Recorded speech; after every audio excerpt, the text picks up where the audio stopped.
வணக்கம். இன்றைக்கி நம்ம பார்க்க போகிற சமையல் ஒரு அருமையான உடனடி குழிப்பணியாரம், அதுவும் இனிப்பு குழிப்பணியாரம் எப்படி செய்யலாங்கிறத பார்க்கலாம். மெஷரிங் கப்பில் அரை கப் அளவுக்கு மைதா மாவு சேர்த்துக்கலாம்.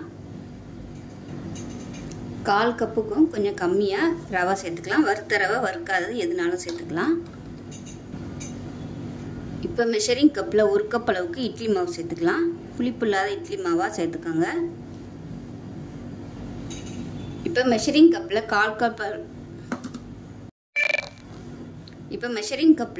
கப் அளவுக்கு வெல்லம் சேர்த்துக்கலாம். நான் வந்து ஆர்கானிக் சக்கரை வந்து சேர்க்குறேன். இதுக்கு பதிலாக நீங்கள் ஜீனி சேர்க்குறதுனாலும் சேர்த்துக்கலாம். இப்போ இது எல்லாத்தையும் நல்லா மிக்ஸ் பண்ணி விட்டுக்கலாம். இப்போ இதில் கொஞ்சமாக தண்ணி விட்டுக்கலாம். மெஷரிங் கப்பில் அரை கப் அளவுக்கு தண்ணி எடுத்திருக்கேன். கொஞ்சம் மட்டும் வச்சுருக்கேன், பார்த்துக்கிட்டு தண்ணி சேர்த்துக்கலாம். இது எல்லாத்தையும் கட்டி இல்லாமல் நல்லா கரைச்சிக்கலாம்.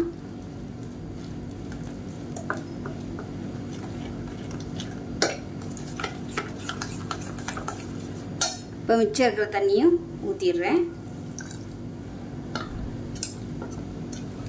இது எல்லாத்தையும் நல்லா கலந்துட்டு நல்லா ஒரு 10 நிமிஷம் ஊறட்டும். ஊறினதுக்கப்புறம் பார்க்கலாம். ஏன்னா ரவை சேர்த்துருக்கிறதுனால கொஞ்சம் நல்லா ஊறட்டும்.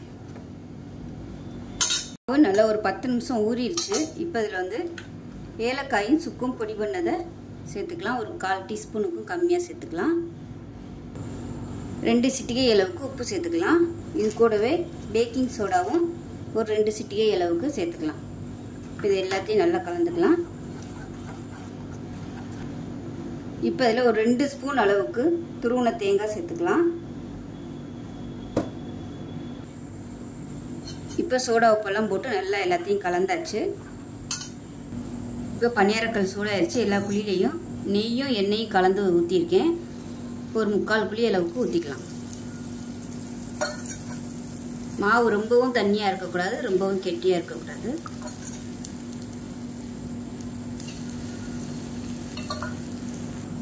மூடி வச்சிடலாம். மீடியமான ஃப்ளேமில் வேகட்டும். இப்போ எப்படி இருக்குன்னு பார்க்கலாம். இப்போ பாருங்கள், மேல்புறம் ஓரளவுக்கு நல்லா வெந்துருச்சு. இந்த ஸ்டேஜில் திருப்பி விட்டுக்கலாம்.